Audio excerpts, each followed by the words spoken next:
Hello, this is chapter 3, video number 4. We are going to continue with the empirical rule in this video. So last time we real quick introduced the idea of a standard deviation as how to describe how far away things are, how spread out are our values.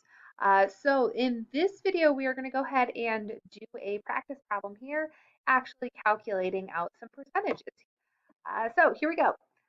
In this problem, we have the lifespan of lizards in a particular zoo are normally distributed. So we have that follow this normal distribution. The average lizard lives for 3.1 years with a standard deviation of 0.6 years. Use the empirical rule to estimate the probability of a lizard living between 2.5 and 4.3 years. All right, so the way that I tackle these problems is I like to start off by drawing a normal model. It doesn't have to be perfect, but I like to just draw a nice normal model. So we're going to go ahead and start with our mean. Our mean here is 3.1. So 3.1 goes in the center. That is what we are centering our data around, 3.1 years. Now we are going up by 0.6 years every single time, 0.6 years. So one standard deviation above is going to be 3.7, 3.7. All right, another standard deviation above plus another 0.6 years is going to be 4.3. If you wanted to keep going here, 4.3, sorry, this is so bad. I left my tablet at school. So we have 4.3. You could go one more up to 4.9, but the problem only goes up to 4.3, so I'm good there. All right, now going the opposite direction, minus one standard deviation, that is going to be 2.5 years.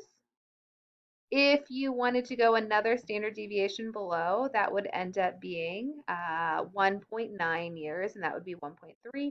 But we actually have everything that we need. I want to know what is the probability that it falls, our lizard lifespan falls in here.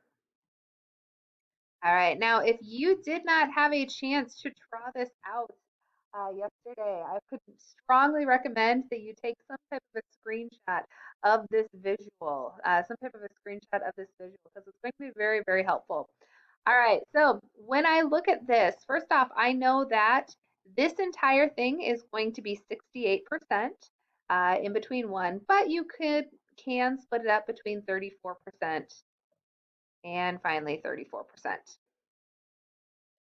All right, now this one over here is going to be each little piece here. Well, I know that this has to get up to 95, so I know that there's going to be 27. Cut 27 in there. This is 13.5%. 13.5%. 13.5%. So if I were to add up all of these probabilities, here, we would have 34 plus 34 plus 13.5, and this is 81.5% probability. 81.5% probability. All right, and that does make sense. Looking at this, I know that one standard deviation would be 68%. The whole two standard deviations would be at 95%, but we just left that one out. So for problems like these, I strongly recommend you guys to draw out a normal distribution, write out what's your mean, do a few standard deviations, and then if you have not already done so, I'll go ahead and make it even pretty for you. I'll go ahead and erase what I've got going on here. Take a screenshot of this. This is going to be your best friend in solving these problems.